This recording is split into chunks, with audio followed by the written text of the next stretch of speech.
Então vamos continuar com a análise dos programas de governo dos candidatos à presidência, dessa vez Jair Bolsonaro, e esse vídeo vai dar problema.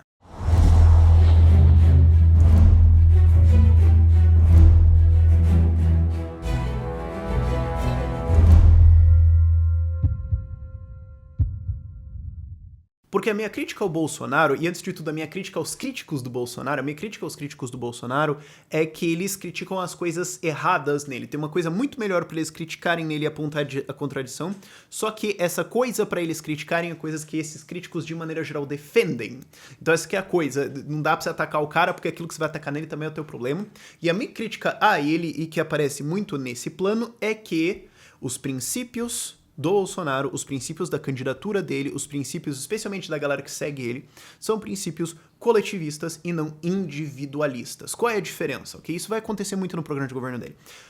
A perspectiva individualista é de que o seu objetivo como indivíduo, o que você deve respeito é você mesmo e não agredir os outros indivíduos. Então, o seu fim é um fim em si mesmo, o seu fim é a sua felicidade, o seu objetivo, aquilo que você tem que fazer é você tem que cuidar das suas coisas e daquilo que você achar que você tem que cuidar porque você quis fazer isso. Se você quer fazer caridade ou coisas boas pros outros ou etc, mas porque você quer fazer, beleza, mas você não tem uma obrigação, uma dívida de existência de fazer isso. A mentalidade coletivista é o inverso.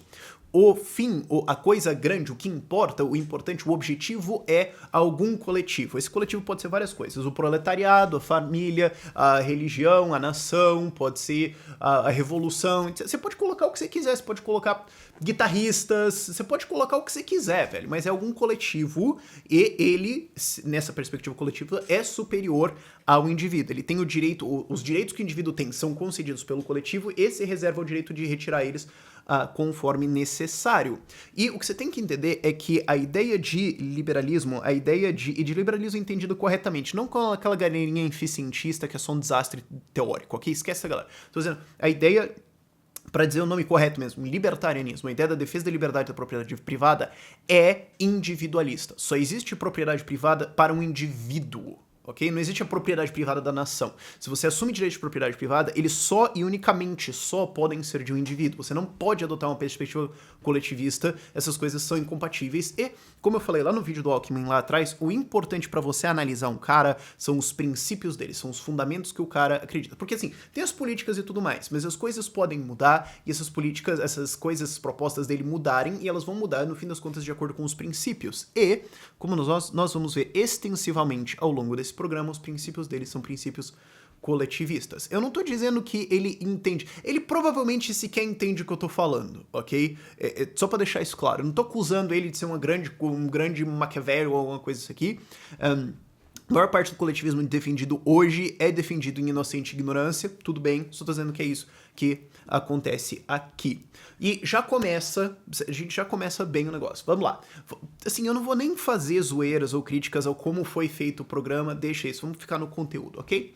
As pessoas devem ter liberdade de fazer suas escolhas e viver com os frutos dessas escolhas, desde que não interfiram em aspectos essenciais da vida do próximo. O que é um aspecto essencial? Esse é o problema, desde que não interfiram em aspectos essenciais da vida do próximo. Porque o que libertários diriam é, cara, o direito de propriedade da outra pessoa, o direito de propriedade privada do corpo dela, do trabalho dela, da livre associação dela, e a conclusão disso é o libertarianismo, livre associação completa, ok?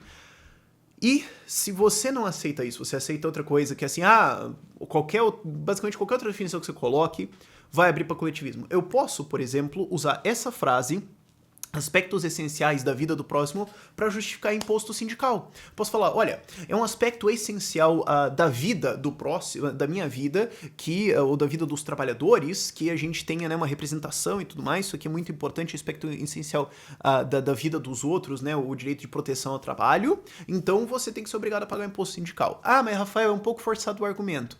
Todo o argumento coletivista é forçado, mas você entende como isso é perigoso? Tipo, o que é um aspecto essencial da vida do próximo? Aí só a gente já pode basicamente encerrar a crítica, mas vamos continuar nos detalhes, porque daí o que acontece? Ele vai lá, propriedade privada não pode ser roubada, invadida ou expropriada. Beleza. Então imposto é roubo? Não. Contradição. Então, tá vendo o problema? Se ele falar assim, propriedade privada não pode ser roubada, invadida ou expropriada, esse cara tem que ser um anarcocapitalista. Ele não é. Então o que ele quer dizer assim? Propriedade privada segundo quem? Ah, então vai ter que ter alguém que regulamenta. Ah, não é do Estado. Então é do coletivo. Pronto, tá vendo o problema? Olha lá. Outra coisa, outra contradição fácil de você pegar. Liberdade para as pessoas individualmente... não, indivíduo, então ele é individualista, né? Calma. Poderem fazer suas escolhas afetivas, políticas, econômicas ou espirituais. Tá, então ele é a favor, por exemplo, de liberação das drogas? Tem algum problema aqui? Você fala assim, não, eu sou a favor das pessoas individualmente fazerem escolhas políticas. Então, direito de secessão? Certo? É uma escolha política. E se as pessoas quiserem não participar mais da federação e formar outra nação, pacificamente, é o livre direito de escolha política delas. Elas podem. Entendeu? Então o problema, ou direito, né, se ele for direito do indivíduo e de escolha política, secessão individual. Pode. Porque se ele for defender a livre escolha política, ele vai ter que defender o direito de um indivíduo se secessionar. Então, tá vendo como é que as coisas... Não vai ter... E aí vem a contradição. Pau. Devemos. Essa é uma palavra complicada. Isso é uma... E daí vem o problema. Daí vem o negócio que enterra o troço todo. Devemos. Isso é uma palavra complexa. Quem entende de filosofia entende o problema disso aqui. Devemos ser fraternos e ter compaixão para o próximo. Pronto, então você tem uma dívida de existência com o próximo. Se ele estiver em sofrimento, você é obrigado a ajudar ele. Coletivismo, acabou. Contradição. Tá vendo o problema? Esse é o ponto fundamental a ser criticado no Bolsonaro. E esse é o ponto que a galera crítica dele não vai fazer. Porque assim, a esquerda é coletivista. Eles não vão criticar o coletivismo deles. Vão falar que o coletivismo dele é o coletivismo errado. Mas, não. A mesma coisa, social-democratas também são coletivistas. Não vão criticar isso nele. Esse é o ponto dele. É falar, cara, nós devemos ser fraternos ou a propriedade privada não pode ser roubada, invadida ou expropriada. Ou um, ou outro. Esse é o problema. E aí a gente tem a contradição dele. E aí vem outras coisas lá. Por exemplo, uma nação fraterna e humana com menos excluídos é mais forte. Uma nação. Nação é coletivismo. Cara, a nação não tem que ser mais forte. Eu, como indivíduo, tenho que ser... Eu quero ser mais forte, não mais forte fisicamente. Talvez eu queira ser mais forte fisicamente, eu faço jiu-jitsu, mas eu quero ter a minha vida melhor. Mas a nação... Quem é a nação? Quem decide o que é a nação? Quem não é a nação? E se eu não quiser? E se eu não quiser participar, eu não sou a nação? Então você pode tomar de mim pra bem na nação porque eu não sou a nação, entendeu? Como você entra em vários problemas aqui. E de novo, isso não é uma acusação exclusiva que eu faço ao Bolsonaro. Ele personifica isso. Mas eu podia perfeitamente fazer essa mesma acusação pro Boulos. Ele é um coletivista também. Quem é os trabalhadores? Entendeu? Ou aquela coisa assim, os negros têm que achar isso. Mas se o negro discorda, ele é traidor, ele é capitão do mato, entendeu? Coletivismo de novo. Só que é um coletivismo do outro lado, é um coletivismo de direita. Aí ele vai lá, outra também que é complicada. Qualquer pessoa tem direitos inalienáveis como ser humano. Tá bom, quais? Não lista. E o dever de obedecer às leis do Brasil. Coletivismo de novo. Ninguém concordou com a Constituição. Ninguém concordou. E aí vem, quais leis do Brasil? Tem boa parte das leis do Brasil. O próprio propósito de boa parte da Constituição é a violação da propriedade privada. Então você tem que obedecer às leis do Brasil e a propriedade não pode... O que acontece? Depois ele fala disso. Tá, a gente já chega lá, mas você percebe o problema? Então você tem que obedecer leis que estão erradas? Ou... Ele tenta, dá pra ver que ele tenta, mas tá dando errado, não funciona isso aqui. E só pra encerrar, contra qualquer regulação e controle social da mídia. Então ele vai ser a favor de abolir a Anatel? A Anatel serve para regular o espectro eletromagnético e colocar licenças dadas pelo Estado de quem pode publicar alguma coisa. Elas foram criadas pelo governo do Hoover nos Estados Unidos com explícito intuito de controle estatal do espectro magnético que estava sendo privatizado e funcionava bem. Esse é o intuito Ele vai abolir a Anatel? Tá vendo? Tem um monte de problema aí. Aí a gente vai pra parte 2 com, de novo, outra confissão de coletivismo. Mais Brasil, menos Brasília. Isso é substituir um coletivismo pelo outro. Isso é substituir... menos Brasília, mais Brasil. Mas quem é o Brasil? Cadê o Brasil? Quem personifica o Brasil? Quem sabe o que o Brasil quer? Quem sabe se o Brasil tá melhor ou não? Como é que eu falo com ele? Quem orienta isso? Esse é o problema de quando você tem qualquer ideia coletivista. Quem vai pegar isso e saber o que tá acontecendo? Quem que vai ser o controlador? Quem que vai ser o guia? Essa é a coisa. Se o Brasil fica por cima, você fala, não, o Brasil, a gente quer mais Brasil. Bom, então, menos indivíduo. É uma contradição. Não tem como você ter um ponto de meio termo, assim. Mas parte é do indivíduo, parte é do Brasil. Tá bom, quem decide que parte é do quê, que parte é do quê? Se for o indivíduo, então tá tudo no indivíduo, ele delega e pode pegar de volta. Se é o coletivo que decide, então tá tudo no coletivo, ele delega e pode pegar de volta. Você não tem como ter um meio termo, alguém vai ter que ter uma decisão. O que acontece hoje é que o Bolsonaro entende que para o coletivo Nação Brasil é melhor você ter maior liberdade de mercado e ele pode mudar de ideia.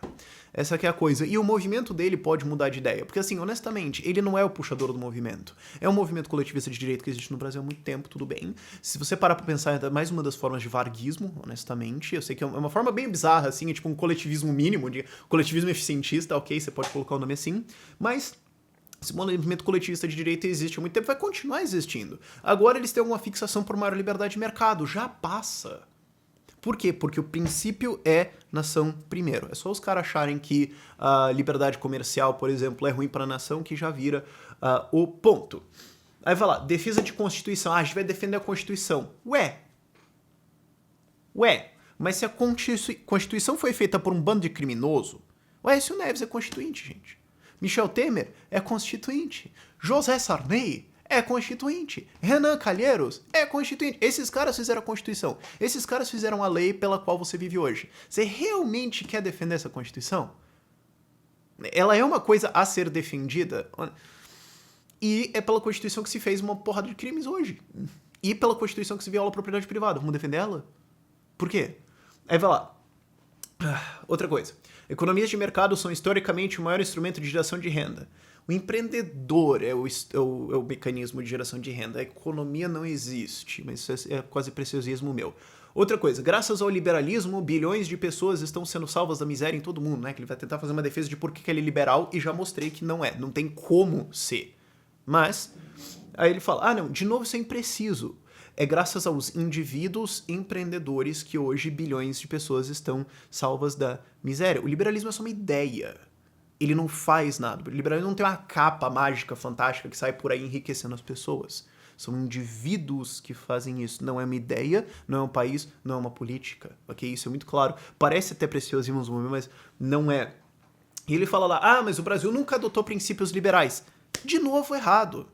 Sim, o Brasil adotou princípios liberais. Ele não adotou uma política econômica liberal, mas ele adotou princípios liberais. Constituição, tripartição de poderes, eleições.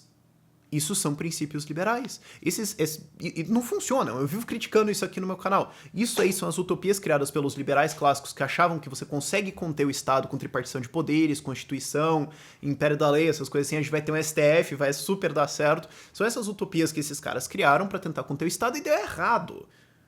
Desenvolvimento, riqueza, não veio por causa disso, veio apesar disso. E isso é um erro fundamental que, inclusive, liberais clássicos cometem. A gente pode fazer várias discussões disso. Mas sim, o Brasil adotou princípios liberais e, em boa parte, esse é o problema de você fazer uma tripartição de poderes e Constituição e achar que isso vai funcionar. Não funciona. É só ver boa parte do que o STF faz. Mas é correto você dizer assim, mas o Brasil nunca adotou uma política econômica liberal. Aí tá certo. Mas ele falou princípios liberais, então eu tô criticando o que ele escreveu. E até me preocupo com quem que escreveu isso. Porque eu sei que não foi o Bolsonaro. Me pergunta é quem que foi. Porque pra cometer um erro desses, o cara não deve saber muito de ciência política. Não sei. Vamos lá. Outra frase. O governo vai confiar nos indivíduos. Por definição, isso está errado. Se o Estado confiasse em você, ele não te obrigava a participar.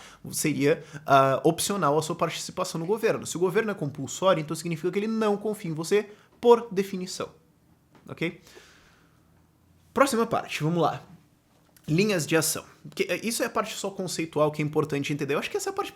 Assim, linhas de ação, no fim das contas, nem é mais tão relevante depois de toda essa discussão. Você vê pelos princípios que tem contradições, você vê pelos princípios que tem coisas aqui erradas e fundamentais, mas ainda assim, tem gente que não liga pra isso, e eu acho que a galera que não liga pra isso, pelo jeito, já desistiu do vídeo. Se você não desistiu e continua até aqui, obrigado, mas eu não vou mudar o negócio só pra ser mais, chamar inscritos, lá, porque daí eu vou perder... Eu quero atrair a galera que vai ver essa discussão e pensar, eu quero continuar vendo. Essa galera que eu quero no meu canal. Eu poderia fazer várias outras coisas pra crescer muito mais, mas não é assim que eu quero crescer, ok? Mas isso colocado, vamos lá. Linhas de ação. Segurança e corrupção, ok. Defesa do armamento. Aí já tem outro problema. A defesa da população ter armamento é a defesa livre de associação. É o direito de uma pessoa ter um item em casa, seja lá qual for esse item. Pode ser uma pistola, pode ser um fuzil, pode ser um tanque, pode ser um baseado. A propriedade dela, ela faz o que ela quiser. E aí eles fazem aquele tratamento estatístico. E esse tratamento estatístico você pode manipular dos dois lados, cara. Tanto que isso acontece. Você tem gente que faz manipulação estatística pra dizer que desarmamento é pior e pra dizer que desarmamento é melhor. Mas não é essa a defesa. A defesa é, cara, você tem direito de ter um item na sua casa? Sim. Ah, mas esse item pode ser usado pra matar alguém. E nas palavras de próprio Bolsonaro, e tem que se fuder mesmo e acabou. Se o cara fizer isso, legal. Ele fez? Não. Então não tem problema. Essa é a defesa. Mas ele faz uma defesa estatística. Não dá. E daí faz aquela coisa de que parece slide de corrente de zap, de que a culpa da violência é da esquerda. Tá bom. A galera da esquerda teve uma incompetência notória, mas puta argumento forçado, e também você precisaria fazer todo um tratamento gigantesco pra querer fazer esse argumento. Se você fosse fazer um argumento estatístico, do jeito que eles jogam ali, se eu visse isso num comentário de Facebook, eu já ia ficar preocupado. Num plano de governo é pior. Eu não tô dizendo que assim que tá errado, eu tô dizendo que pra você fazer esse argumento de correlação, eu esperaria um teste muito maior do que aquela imagem, ok? Retirar da Constituição qualquer relativização da propriedade privada. A Constituição é uma relativização da propriedade privada. Ficou claro isso? A mera existência de uma ordenação política compulsória em cima da sua vida é uma relativização da propriedade privada. Se você tem direito à propriedade privada, você tem o direito de não participar nisso. Não dá. Ou, por exemplo, quer ver um caso? Por que você paga IPTU? A casa não é tua? A casa é tua, então por que você paga aluguel pro governo? A propriedade privada é sua ou dele? Por exemplo, imposto de renda. Imposto de renda é o governo dizer que ele tem uma alegação de propriedade sobre a sua renda maior do que a sua, tanto que ele pode pegar o quanto que ele quiser e te deixar com o resto. O trabalho é seu ou é dele? Se é seu, é propriedade privada. Se é dele, não é propriedade privada. Não tem como ele dizer assim, retirar da Constituição qualquer relativização. Tá errado isso. Mas ele tá certo em falar que tem que colocar o foco em punir o bandido e ultimamente não tem o foco em punir o bandido, não é só no governo de esquerda, tem Fernando Henrique Cardoso também, e de maneira geral isso é fraco no Brasil, bandido não é punido, crime no Brasil compensa. Isso tá certo, só pra vocês não falarem que eu sou bato nisso. Ele tá certo, e depois tem uma elogia de corporativismo ao exército, que, né, claro que tinha que ter o corporativismo do exército, e a defesa das 10 medidas, que eu achei boa a defesa das 10 medidas também. Então assim, eu bato pra caramba, mas tá certo em defender isso. Saúde e educação. Saúde. O Brasil gasta igual ao CDE, mas tem resultado abaixo. Outro problema de análise estatística aí. O resultado do Brasil é abaixo dos outros países da OCDE porque o Brasil é pobre. Se o Brasil gasta, ele coloca lá no gráfico do próprio estudo dele. O Brasil gasta em porcentagem do PIB igual a Noruega. Ah, mas o resultado do Brasil é abaixo. Sim, porque o PIB da Noruega é 7 vezes e meia maior do que o Brasil per capita. Então, eles vão ter 7 vezes e meia dinheiro a mais para gastar. E isso vai resultar você vai ter um resultado de saúde melhor. Não é uma questão de quanto ele gasta em relação ao PIB. É o fato que o Brasil é pobre. E isso tá lá no programa novo. O Brasil não precisa de um estado grande porque ele é pobre. Ele é pobre porque ele tem um estado grande. Essa que seria a análise correta, mas aqui ele faz essa análise incorreta e, por definição, o gasto estatal é ineficiente. Então, isso é uma análise, isso é um diagnóstico errado. Não é assim, ele gasta, mas tem pouca eficiência. Né? É outro problema. Aí ele propõe lá, vamos propor um prontuário eletrônico nacional integrado. Vamos unificar todos os dados e tudo mais, tudo bem. Quanto custa e quem paga? Essa que é a coisa, não se sabe. E eu vou bater isso no programa do Novo lá na frente. Isso aqui vai funcionar no postinho do interior do Piauí? Honestamente, cara, eu conheço gente que trabalha em postinho que a cada 2 semanas roubam os computadores de lá. Até o ponto em que às vezes não tem computador. Então se você tem um prontuário eletrônico nacional integrado, mas não tem computador porque roubaram, ou porque, sei lá, o computador que tem lá não funciona, você vai ter que fazer uma atualização digital no negócio para ter equipamento que rode isso e que funcione, e quanto custa quem paga. Isso tem uma coisa. Outra coisa. Concordo completamente, tá super certo, amei a ideia. Vamos trazer as famílias dos cubanos. É verdade, os médicos cubanos do Brasil vivem um regime de escravidão, isso é uma putaria. Nas palavras de Guilherme Boulos, é uma esculhambação. Isso é um regime de escravidão? É. E o Brasil tá de sócio nisso? É. E isso é uma puta de uma vergonha. Tem que acabar? Sim. Vamos trazer as famílias dos cubanos. Só falta combinar com Cuba. Vai ligar lá pra Cuba e falar, Cuba, vocês têm um pessoal aí poder passar? A Cuba vai falar, não. Você vai fazer o quê? A ideia é massa pra caramba. Só falta combinar com os cubanos. Vamos criar uma carreira de médico do Estado.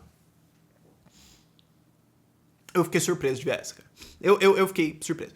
É uma carreira para alocar médicos para regiões carentes do Brasil. Já que é uma carreira de médico do estado e vai mandar os médicos lá para onde precisa. Primeiro, quanto custa quem paga? E segundo, quem que vai alocar médicos direito para onde tem necessidade? Vai ser a alocação eficiente? Não, o governo então vai pagar e vai fornecer os médicos, né, para alocar isso. Cara, isso aqui é soviético, velho. O governo vai fazer uma alocação de trabalho pro... Isso não funciona, cara. Você defende, não, uma lógica de mercado, tem que ter mercado. Não, se tem lógica de mercado, isso vale pra saúde também. Mas aqui, não, vamos fazer um programa nacional de distribuição e alocação de médico. Eu fiquei surpreso de ver isso no programa. Aí a gente vai pra parte de educação e tem um monte de dirigismo despercebido. Tem um monte de coisa boa, mas tem um monte de dirigismo despercebido aqui que passa por baixo do radar que a galera não vai sacar. Primeira decepção, nada sobre educação domiciliar. Por exemplo, legalizar a educação domiciliar. Pronto, uma linhazinha, cara. Faz que nem o Alckmin, coloca um pontinho lá. Vush, pronto, isso aí é fácil. Nada. Liberação de mais educação à distância. Bom, pelo menos isso, tá legal, gostei. Gostei. A galera fala, você só odeia o cara. Não, gostei, não. Tem que ter mais liberação de educação à distância. Pra mim, tudo, mas enfim. Outra coisa que eu gostei, retirar a aprovação automática. Tem que tirar mesmo e acabou. Tá certo, gostei. Só que o resto das propostas é basicamente assim, vamos fazer um currículo melhor. Como? Fazendo. De novo, dirigismo. Então eu vou fazer uma coisa, fazer isso aqui, vamos fazer um currículo melhor, que vai valorizar, papapá.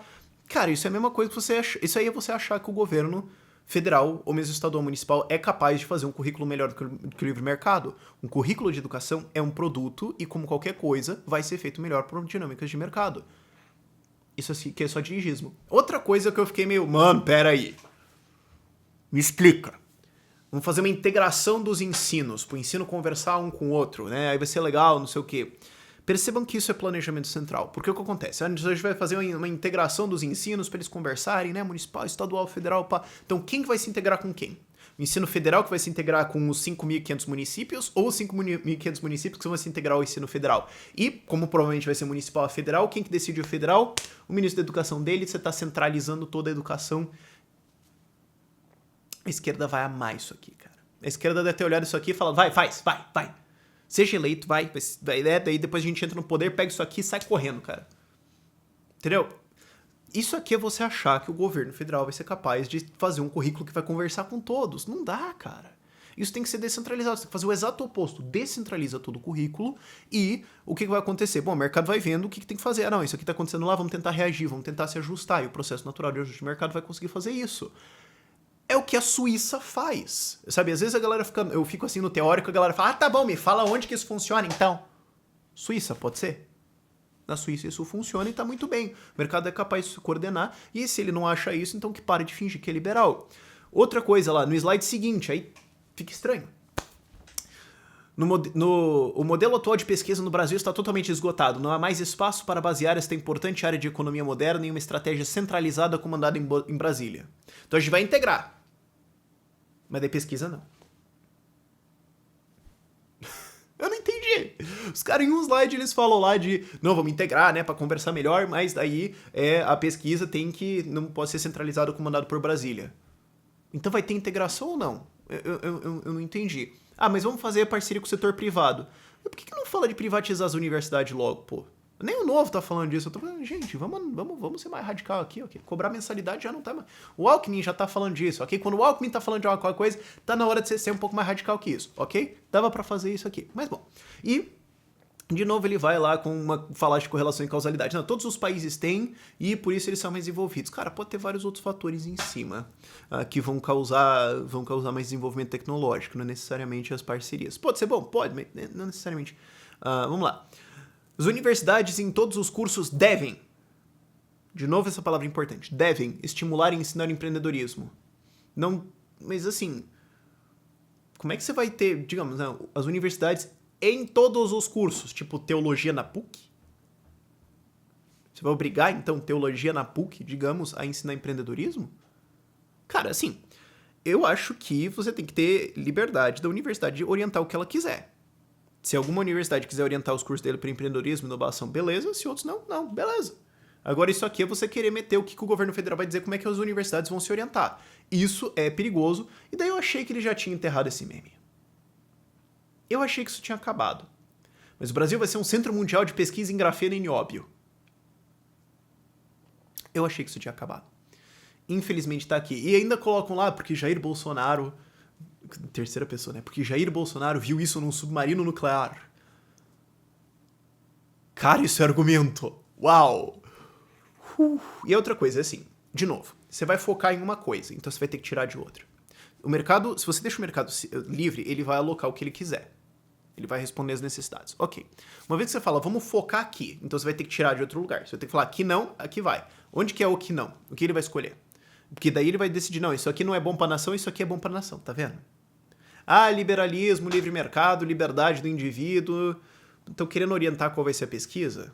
Por via de Estado? Ah, porque vai ser melhor pra nação. Bom, então, de novo, confesso o coletivismo. E daí a gente vai pra economia e, honestamente, eu esperava coisas muito mais específicas. Foi um puta hype todo. Ah, porque tem Paulo Guedes, porque não, porque... Eu falei, gente, não importa seu Paulo Guedes, cara, é irrelevante, que o chefe é o Bolsonaro. Joaquim Levy poderia ter sido um ministro da Fazenda competente, ele poderia. O problema era chefe, entendeu? Não importa, o que importa no fim das contas é o chefe, tudo bem, mas eu esperava mais, eu esperava coisas com mais detalhes e aqui a gente tem muitas coisas genéricas. E daí ele começa numa frase perigosa, olha só. Uma sociedade justa propicia oportunidades para que todos os seus membros, e não apenas os mais ricos, tenham chances de trilhar o caminho da prosperidade através de realizações pessoais e familiares. O Lula, nem a Marina, nem o Hugo Chávez discordariam disso aqui. A sociedade justa propicia oportunidades. O que o Hugo Chávez ia discordar disso aqui? Uma sociedade justa, mas então a gente é obrigado a propiciar as oportunidades para os outros? Quais? E segundo quem? É liberdade de indivíduo ou não? Tá vendo o coletivismo sendo entregue aqui? E fora que isso aqui é genericão pra caralho. Não tem substância no que significa essa frase. Jogada, ó. Banco Central independente. Banco Central não deveria nem existir e a ideia de ele ser independente também é horrível. Isso aí causa ciclos econômicos, é uma desgraça, mas enfim. Mas pelo menos tem uma coisa. Uma coisa. Sempre tem uma coisa pra gente elogiar. Pelo menos ele propõe mudar o nome pra Ministério da Economia, porque Ministério da Fazenda é Ministério da Roça. Ministério da Economia, obrigado. Pelo menos para de ser esse nome lixo. Ok. Vamos fazer um orçamento de base zero. 10. 10. Show. Achei massa. Vamos cortar privilégios. Quais? Nenhum detalhe. Gostaria de saber se isso vai ter pensão militar ou não. Mas, bom, falta detalhe. Cara, tem muito privilégio pra você detalhar. Tem muita coisa. Você podia falar, não, tem isso, tem isso, tem isso, tem isso aqui, isso aqui, isso aqui. Custo total tanto, economia anual tanto, isso aqui, pau. Ah, mas se não gostou, faz. Eu tô fazendo um monte de plano pra candidato. E eu coloquei isso. Levou 15 minutos, talvez. Não é difícil, mas não tem aqui. Vamos lá. Equilíbrio fiscal. Ok, equilíbrio fiscal no Brasil é fundamental. Em 2018 a gente vai ter um déficit de 159 bilhões de reais, em 2019 vai ser de 139 bilhões de reais, e em 2020, eu acho que é fantasia essa projeção, mas a projeção é 65 bilhões de reais de déficit. Ok. Aí ele fala, ó, eu quero zerar isso no primeiro ano e ter superávit no segundo ano. Cara, isso seria um reajuste brutal. Isso seria um reajuste violentíssimo. Cara, é um negócio assustador isso aqui, de o que ele teria que fazer. Como? Corte de privilégios e renúncias fiscais. Quais privilégios? Não listou. Do que eu sei, cara, assim, dá pra cortar tudo, dá pra cortar, você fechar o déficit só cortando privilégio? Não dá. Você corta tudo que não é folha. Dá uns 150 bi, você corta. Não vai ser o caso. Vai cortar passagem aérea de funcionário público, daí... Bom, aí para de funcionar o Estado, aí pode ser que até que seja bom, mas não dá. Aí você fala, não, então vamos cortar super salário, dá uns 20 bi. Corta mais um monte de peso, você consegue chegar no meio desse número, de 140 bi de déficit pro ano que vem. Agora o resto vai ser o quê? Corte de renúncia fiscal. Então, é subir imposto. Ah, mas Rafael, renúncia fiscal é subsídio. Não. Subsídio é quando você tira do A para dar pro B. Quando você deixa de tirar do A, você não está subsidiando dele. Você só não está assaltando a propriedade privada dele, como foi colocado no programa anteriormente. Renúncia fiscal não é subsídio. É só você não taxar o cara. Ninguém tem que ser taxado porque imposto é roubo. É isso.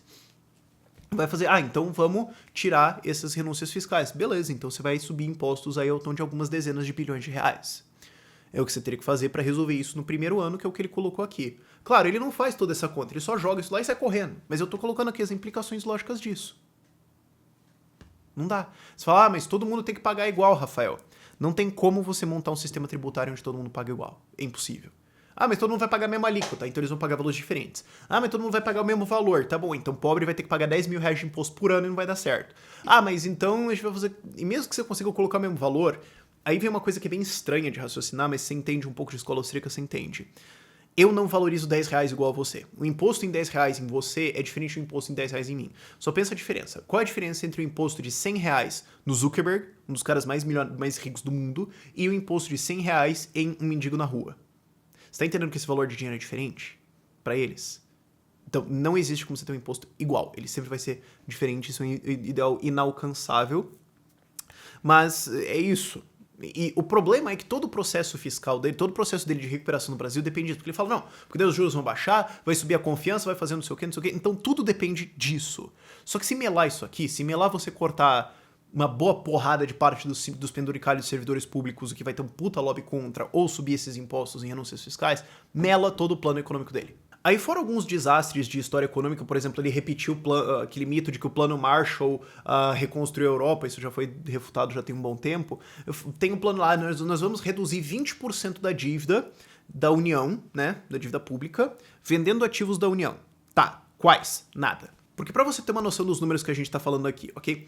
20% da dívida atual, no fim do ano agora, deve estar em 3,8 tri, deve ser a dívida, só a dívida imobiliária do governo federal, ok? Não estamos contando assim dívida da Petrobras, dívida de outras coisas, só a dívida imobiliária do governo federal deve estar uns 3,8 tri no fim do ano, né? Quando o Bolsonaro vai assumir, se ele assumir, né? Vencer lá em 1º de janeiro. Ok.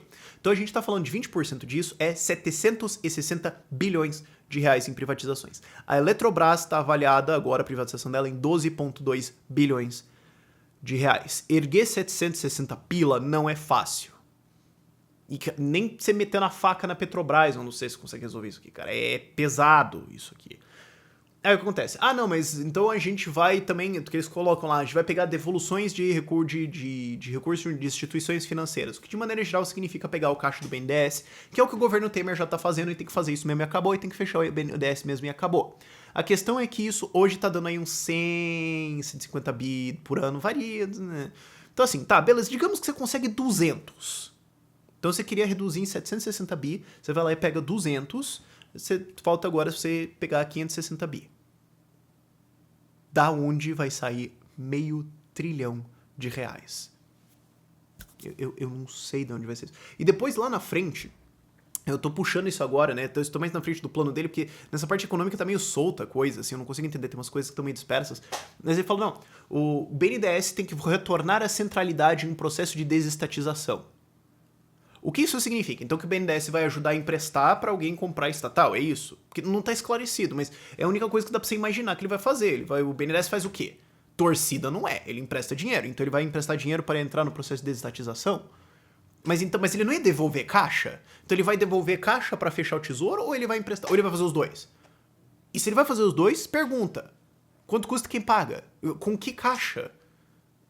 Não tem dados. Pode ser que você fale, não, se você abrir o balanço do BNDES, dá certinho, mas eu queria fazer essa análise, eu queria ver isso, porque do jeito que eu tô vendo aqui não tá crível essa história. E outra coisa, peraí, vai ter um cara que ele vai comprar uma estatal, então ele vai lá, pega dinheiro do BNDES e compra a estatal. Mas daí você podia só pegar o dinheiro do BNDES que ele emprestou e dar pro tesouro. Não é mais fácil? Não, mas aí o cara vai comprar a estatal. Você tem uma triangulação meio estranha aí.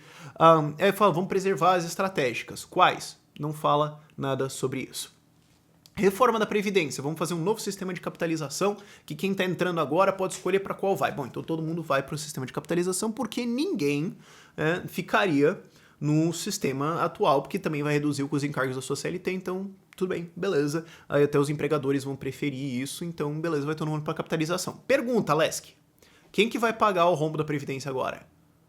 Porque aí o que acontece? Os novos entrantes no golpe de pirâmide vão para o sistema de capitalização, então quem que vai pagar os pagamentos que são devidos nos próximos anos? Cara, você tá criando gasto pra caramba aqui. A gente tá falando, os gastos totais da Previdência agora são 550 bilhões de reais. Não tô dizendo que vai ser tudo isso, mas com o tempo vai começando a abrir espaço. E aí, quem cobre? Tem uma projeção? Porque você pode falar assim, não, se a gente presumir um crescimento de PIB, tanto, vai aqui, joga aquela curva, faz aquela análise econômica bizarra lá, joga o cenário otimista, pessimista, cobre. Mas não tem nada. E, aliás, voltando lá pro começo do programa, as pessoas não iam ter liberdade de fazer suas escolhas econômicas e políticas, então por que eu não vou ter a liberdade de escolher não fazer nenhum desses sistemas? Fala, quer saber? Me dá o dinheiro todo aí. Ah, eu não quero participar. Me dá o dinheiro todo aí, eu não quero participar desse sistema de previdência nenhum, eu vou fazer o meu. Não pode? Eu achei que as pessoas poderiam ter isso, eu achei que a gente ia tirar toda e qualquer relativização da propriedade privada. Tem algum problema aí. Ok, então a gente vai fazer unificação de tributos também, sem detalhes. Redução da carga tributária. Redução da carga tributária é legal, eu sou a favor de cortar todos os impostos a qualquer momento por qualquer motivo. O problema é que o peso do governo é quanto ele gasta, então você tem que cortar gastos, senão você vai ter um puta de um déficit, fora os outros gastos que ele já criou recentemente aqui. Então assim, cortando o quê? De novo, nenhuma explicação. E daí vem o bizarro. Isso aqui foi a surpresa. Isso aqui foi o Kinder Ovo do plano inteiro. Imposto de renda negativo. Cara, isso aqui tem tudo pra ser um desastre. Ah, mas foi o Milton Friedman que defendeu. Foi o Milton Friedman que propôs isso aqui e é uma das piores ideias dele. O que é o imposto de renda negativo? Todo mundo declara imposto de renda, porque isso super vai dar certo, né? Isso nem vai dar problema. Todo mundo declara imposto de renda, ok? E, dependendo da sua renda, você tem uma alíquota negativa. Então, ao invés de você pagar, você recebe. Então, você cria uma renda básica universal, basicamente, né? Que é a coisa do Suplicy, que a esquerda e socialista adora. E daí o Bolsonaro vai lá e joga isso na mesa. Ele vai lá e cria uma renda universal e todo mundo vai ter que declarar imposto de renda, todo mundo recebe. Aí o que acontece? Não só você tá fazendo mais um programa gigantesco de dar dinheiro pra todo mundo que leva à nossa clássica pergunta de quanto custa e quem paga, né? Porque qual que vai ser a alíquota disso? Mas isso também aumenta a ilusão de que as pessoas estão recebendo do governo. Olha, eu tô recebendo. Então você vai criar mais uma casta gigantesca que vai estar sempre a favor de uma expansão do governo porque vai expandir o quanto eles estão recebendo. Você tá colocando mais gente na teta pra sugar essa porca que já tá morrendo. Vai dar errado. E daí ele fala, não, daí tá colocado lá, a ideia é colocar uma renda igual ou superior ao Bolsa Família para todos os brasileiros. Quanto custa e quem paga. Próxima proposta, vamos criar uma CLT voluntária, uma carteirinha verde e amarela. Não dá pra fazer uma personalização, tipo, eu coloco assim a logo que eu quiser?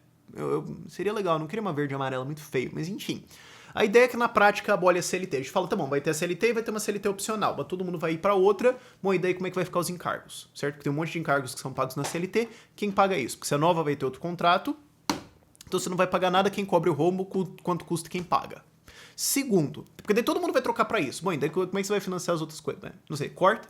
Bom, e se corta, o que vai sustentar lá na frente? Como é que vai ficar? Porque daí você corta uma renda, né, do governo e deve ter que cortar um gasto. Qual gasto? Entendeu o problema? E aí, não, mas vai ter encargos. Bom, então não é outra coisa. Ah, mas vai prevalecer outro contrato. Bom, ok, isso seria legal, mas você gera um monte de problemas fiscais aí que ele não tá solucionando. Uma coisa boa, quebra de unicidade sindical, 100% a favor. Legal. Abertura comercial. Vamos reduzir muitas alíquotas de importação. Não falou todas. Quais?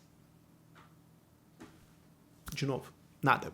E outra coisa, o imposto de importação no Brasil em 2017 arrecadou 33 bilhões de reais. Se você vai lá e reduz ou zera essas alíquotas, quanto custa e quem paga e de onde vai sair o dinheiro para cobrir essa arrecadação ou os gastos que serão cortados do outro lado para compensar 33 bilhões de reais, o que é basicamente equivalente ao Bolsa Família. É bom ter abertura comercial, sim, mas você vai ter que esclarecer essa questão aí, campeão. Vamos lá. Desenvolvimento e fortalecimento dos mercados de capitais. O que isso significa? Estímulo à inovação na indústria 4.0. Por que não todas? De novo, eu falei isso no negócio do Alckmin. Está em uma porrada de plano de governo. O que é? Nada. Ampla requalificação da força de trabalho. Isso daqui também sempre está em programa de político. Vamos treinar a nossa força de trabalho. Tá bom, quanto custa quem paga? Nada. Apoio startups. Cara, isso tá dando uma bolha tão errada em Portugal. Cara, eu vou fazer um vídeo só sobre isso, mas isso tá dando um troço tão errado em Portugal. E de novo, quanto custa quem paga? Vamos fazer um balcão único. Legal. Vai reduzir o tempo de abrir ou fechar uma empresa para 30 dias. Se o governo não responder, você abre ou fecha e acabou. Tá. Só a favor, essa aqui eu gostei. Achei massa pra caramba, inclusive acho que 30 dias é muito, podia ser 14 minutos e 36 segundos. Mas tá bom. Vai lá, bancada agro, hora da... Isso aqui é obrigatório, tem que puxar saco da bancada agro. Como é que ele vai puxar saco da bancada agro? Não fala nada de cortar subsídio. Cara, a bancada agro recebe subsídio pra caramba. Dá uma procurada no que é plano safra. Mano, é subsídio pra exportação, é subsídio pra café, é repasse do sei o quê, é estabilização de preço, é Pronaf, é um monte de penduricalho vai repassar dinheiro para agro. Não é à toa que a bancada agrícola no Brasil é tão grande, eu tô falando só em nível federal. Se eu for abrir loi estadual, então, nossa senhora, mano. É os caras dando equipamento, é trator, é subs... Nossa senhora. Não fala de cortar nada disso. Vai manter, né? Manter o estado de bem-estar social. Bem-estar empresarial, nesse caso. Vamos colocar uma estrutura aqui, tudo dentro de uma pasta. E era problema antes? Eu não sei, honestamente, se era tá disperso ou se tá centralizado. Não entendi. Mas, deixa o negócio. Infraestrutura, eles só jogam um lá genérico de desburocratizar. O que, assim, honestamente, também não tem mais muito o que fazer, sabe? Desburocratiza e privatiza. Tá bom, mas poderia especificar melhor quais são as burocracias que travam. Vamos privatizar com quais modelos? Nada. Choque liberal na energia elétrica, né? No setor de energia. Tá bom. Mas ele não é estratégico, então ele vai ser privatizado. Não tem nenhum esclarecimento sobre isso. Vamos desburocratizar, mas quais são as burocracias que impedem? Será que todas? Ou tem alguma coisa... Vamos abolir a ANEEL, Agência Nacional de Energia Elétrica, ou não? Eu sou a favor, mas... Não. O que é essa desburocratização? Nada. Petrobras vai seguir preços de mercado. Massa. Vamos vender refino, varejo e transporte. Sou a favor. Desverticalização e desestatização de todo o mercado. Tá, um negócio mó legal, passa, beleza. Por que não vende tudo logo? Qual que é a parte estratégica? Porque você fala, não, estratégico é minerar, mas não refinar. Mas se você tem um, não adianta você ter o outro. Você está separando as coisas. Se você vende o refino, você perdeu o controle. Por que você vai manter o controle da mineração? Mas tá. Vamos lá. E daí volta para a infraestrutura de novo, que ele fala, não, os investimentos caíram. De fato eles caíram, mas você vai subir eles de volta ou você só tá falando... Porque essa é uma coisa assim, parece que o cara tá armando um argumento, né? Não, olha, os investimentos caíram aqui e é isso, eles caíram. Mas você vai subir eles ou o que você vai fazer? Ele fala, não, vamos melhorar a eficiência e tal. Como? Quais são os problemas? Vamos colocar rodovias e ferrovias, uma extensa malha, legal. Quanto custa quem paga? Vamos atrair investimentos.